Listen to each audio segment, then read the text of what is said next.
Hi guys.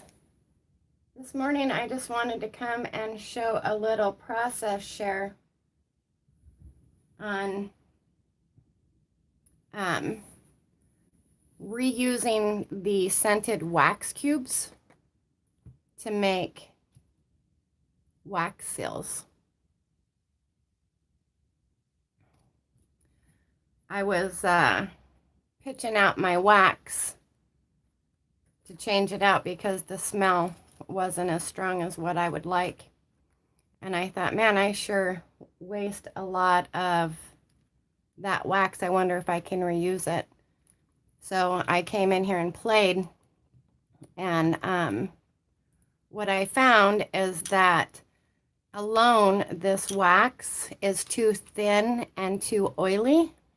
So when it's applied to the paper, it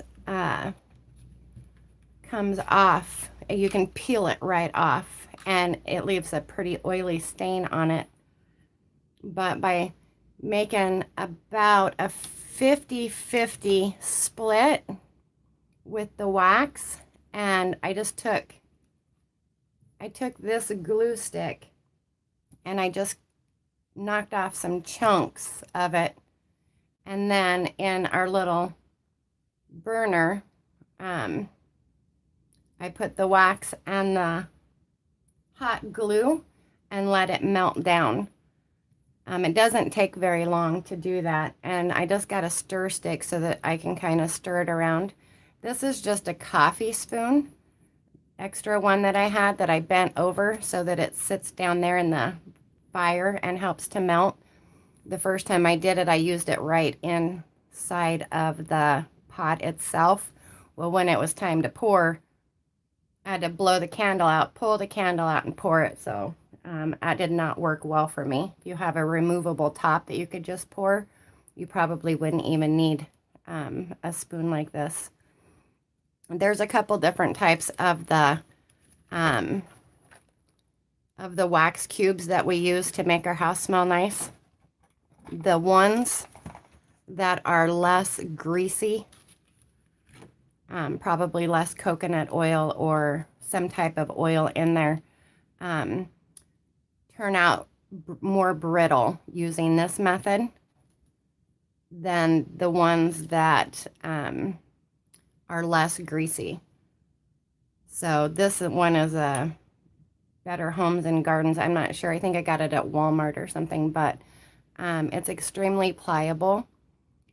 Like this one. This one is the original wax that you can get in the wax seal kits. It comes in the candle form, and you just burn it and drop it, and then mush whatever design you want in the top, and it's really pliable as well. So I did one here to show you how pliable it is versus this one, which you can snap. It sticks to the paper well. It just doesn't hold its form. So these would be nice to use if you were sealing a card, something that you wanted somebody to be able to break open. You can use this type for that. But if you want to use it for embellishments, I would suggest not using the more greasier one. And you can tell by when you fill them. They have a ton of grease on the top, then it's not too good. This is just a piece of stick that I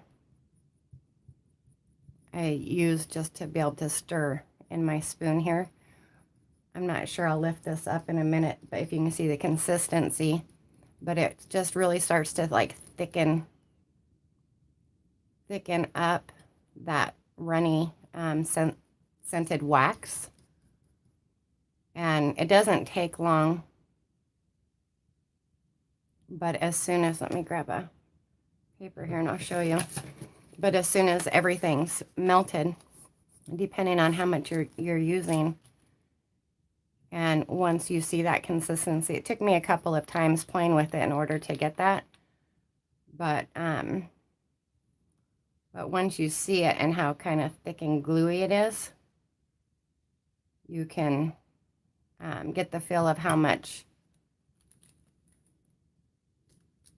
glue you need to add to it. This is just a button, and I put some oil on it to help it release from the wax. And you just kind of set it in there and let it kind of set up a little bit.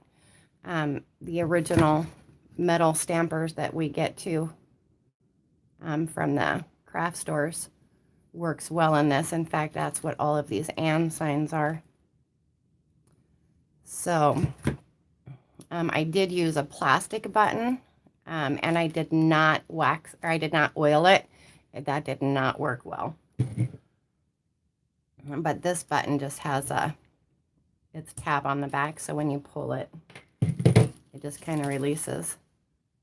Let me raise that up there so you can see it. And it's still a little wet, so I don't want to be messing with it. But it adheres and sticks very well. So anyway, I hope you enjoyed this video and can find uses for your leftover wax. And not to mention, it still has a very nice smell to it. So even though it's not strong enough to scent the house, which is why we would throw it away, it adds a nice scent to our papers and our embellishments, whatever we're using it for. All right, thank you for joining me, and I hope you have a great day.